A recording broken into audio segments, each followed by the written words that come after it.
up, no counter.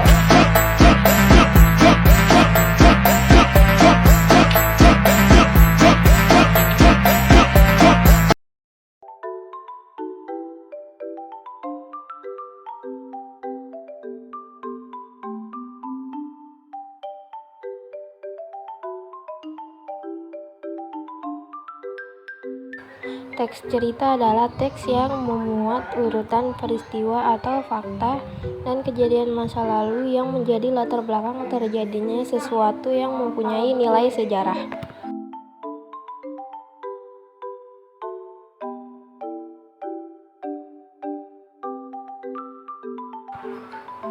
Ciri-ciri teks cerita. Berikut ciri-ciri dari teks sejarah. Disajikan secara kronologis sesuai urutan peristiwa atau kejadian. Bentuk teks cerita ulang, rekon, atau menceritakan kembali. Struktur teksnya orientasi, urutan peristiwa, reorientasi.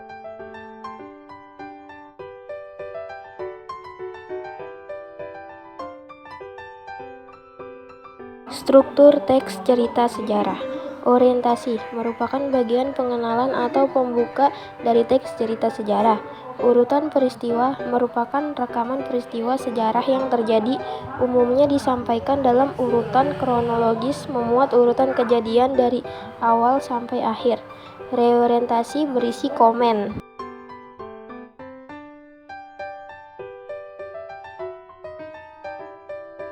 Jenis-jenis teks sejarah. Sejarah fiksi, novel adalah karya fiksi prosa yang ditulis secara naratif, umumnya dalam bentuk cerita, penulisnya disebut novelis. Cerpen adalah cerita pendek berbentuk prosa, naratif, fiktif, cenderung dan langsung pada tujuannya dibandingkan dengan karya fiksi lainnya. Sejarah non-fiksi. Biografi adalah keterangan kehidupan seseorang yang ditulis oleh orang lain. Autobiografi adalah kisah atau keterangan hidup yang ditulis oleh orang itu sendiri. Cerita perjalanan adalah teks yang menceritakan tentang perjalanan. Catatan sejarah adalah teks yang menceritakan tentang sejarah.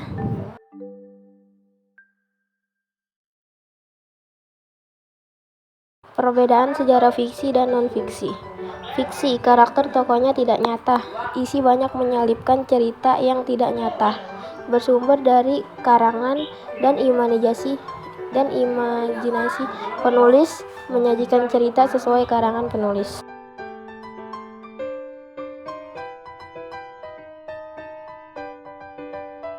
Non-fiksi, karakter tokohnya nyata, isi berdasarkan fakta yang nyata, bersumber dari dokumen sejarah yang relevan, menyajikan data sesuai data dan fakta. Contoh cover novel sejarah.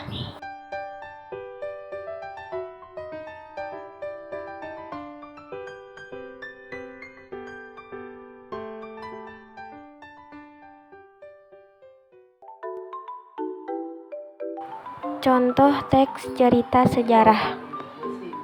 Peristiwa Rengas Dengklok. Pada tanggal 15 Agustus 1945 sekitar pukul 22.30 malam, utusan dari golongan pemuda, Darwis dan Wikana menemui Bung Karno di kediaman Jalan Pegangsaan Timur 056 Jakarta. Wikana menyampaikan tuntutan agar Bung Karno mengumumkan proklamasi kemerdekaan Indonesia esok hari.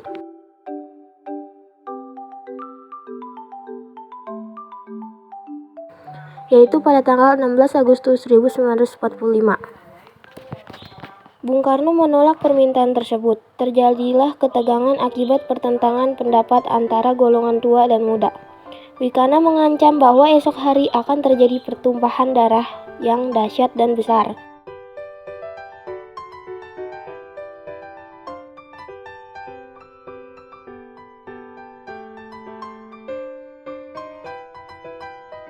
Menghindari hal-hal yang tidak diinginkan, maka pada tanggal 16 Agustus 1945, 3 tokoh pemuda yang terdiri atas Sukarni, Yusuf Kunto, dan Singgi membawa Bung Karno dan Bung Hatta ke Rengas Dengklok, kira-kira 15 km dari Karawang.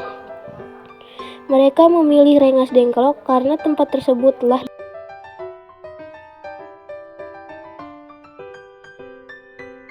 diamankan dari pengaruh Jepang oleh Komandan Kompi Sobeno.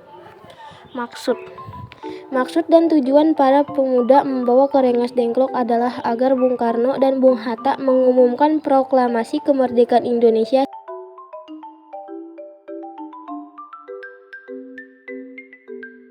secepatnya. Bung Karno dan Bung Hatta adalah pemimpin yang punya pendirian teguh. Beliau tetap berpegang pada pendirian semula, tidak mau menyerah kepada kemauan pemuda. Untunglah perbedaan pendapat tersebut dapat dijembatani oleh Mr. Ahmad Subarjo, Yusuf Kunto, dan Wikana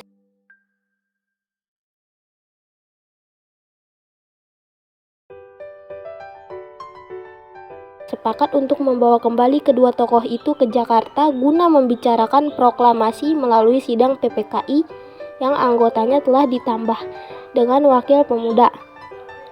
Setelah mengetahui bahwa Sumboko dan Jenderal Nishimura tidak menghalangi proklamasi asal tidak ada pernyataan yang anti Jepang,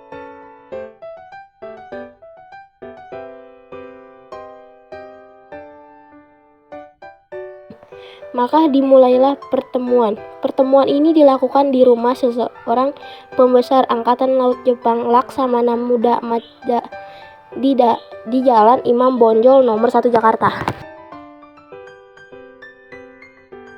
Orientasi kalimat dalam teks. Pada tanggal 15 Agustus 1945 sekitar pukul 22.30 malam, utusan dari golongan pemuda Darwis dan Wikana menemui Bung Karno di kediaman Jalan Pegangsaan Timur 056 Jakarta. Wikana menyampaikan tuntutan agar Bung Karno mengumumkan proklamasi kemerdekaan Indonesia esok hari, yaitu pada tanggal 16 Agustus 1945. Bung Karno menolak permintaan tersebut. Terjadilah ketegangan akibat pertentangan pendapat antara golongan tua dan muda. Wikana mengancam bahwa esok hari akan terjadi pertumpahan darah yang dahsyat dan besar.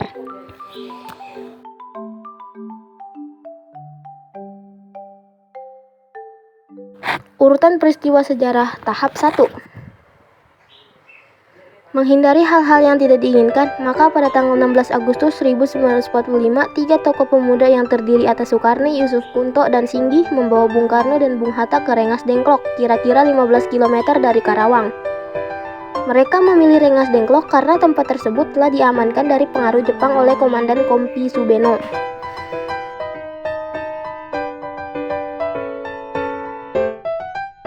Urutan peristiwa sejarah tahap 2. Maksud dan tujuan para pemuda membawa ke Rengas Dengklok adalah agar Bung Karno dan Bung Hatta mengumumkan proklamasi kemerdekaan Indonesia secepatnya.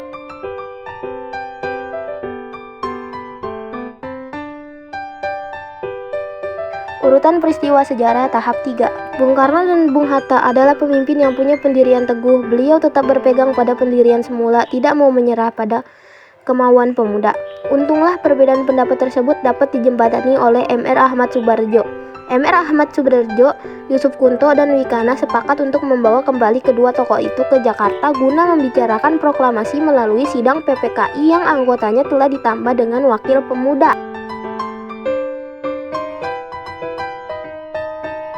Reorientasi. Setelah mengetahui bahwa Sumobucho adalah Jenderal Nishimura tidak menghalangi proklamasi asal tidak ada pernyataan yang anti Jepang, maka dimulailah pertemuan. Pertemuan ini dilakukan di rumah seorang pembesar Angkatan Laut Jepang, Laksamana Muda Majda, di Jalan Imam Bonjol nomor 1 Jakarta.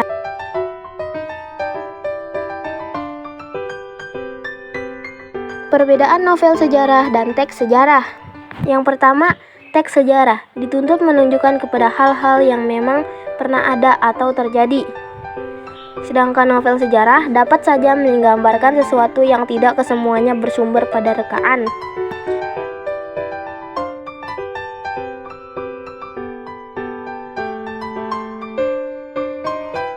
Yang kedua, teks sejarah, sejarawan terkait pada keharusan, yaitu bagaimana sesuatu sebenarnya terjadi di masa lampau.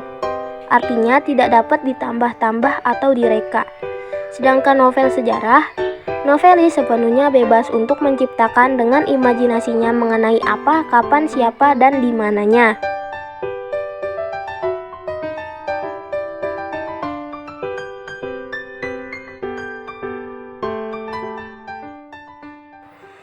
Ketiga, teks sejarah. Hubungan antara fakta satu dengan fakta lainnya perlu direkonstruksi, paling sedikit hubungan topografis atau kronologisnya. Sejarawan perlu menunjukkan bahwa yang ada sekarang dan di sini dapat dilacak eksistensinya di masa lampau. Hal itu berguna sebagai bukti atau saksi dari apa yang direkonstruksi mengenai kejadian di masa lampau. Sedangkan novel sejarah, faktor perekayasaan, pengaranglah yang mewujudkan cerita sebagai suatu kebulatan atau kombinasi dan sekali-kali ada relevansinya dengan situasi sejarah.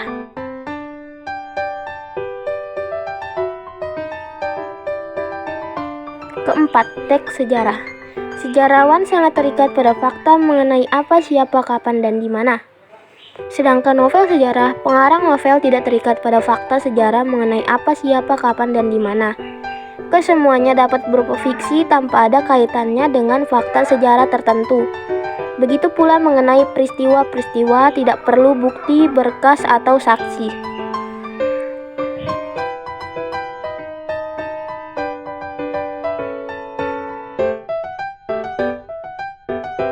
Nomor 5, teks sejarah. Pelaku-pelaku hubungan antara mereka, kondisi dan situasi hidup dan masyarakat, kesemuanya adalah harus sesuai dengan kenyataan yang terjadi. Sedangkan novel sejarah, pelaku-pelaku hubungan antara mereka, kondisi dan situasi hidup dan masyarakat, kesemuanya adalah hasil imajinasi. Teks cerita sejarah merupakan teks cerita ulang karena menceritakan kembali pengalaman di masa lampau secara kronologis. Strukturnya ada orientasi, urutan peristiwa, serta reorientasi, menggunakan konjungsi temporal guna menjelaskan hubungan waktu antar peristiwa kejadian. Ciri-ciri teks cerita sejarah merupakan bentuk teks cerita ulang karena menceritakan kembali pengalaman di masa lampau secara kronologis. Struktur teksnya terdiri atas orientasi, urutan peristiwa, reorientasi, menggunakan konjungsi temporal guna menjelaskan hubungan antar waktu, antar peristiwa atau kejadian.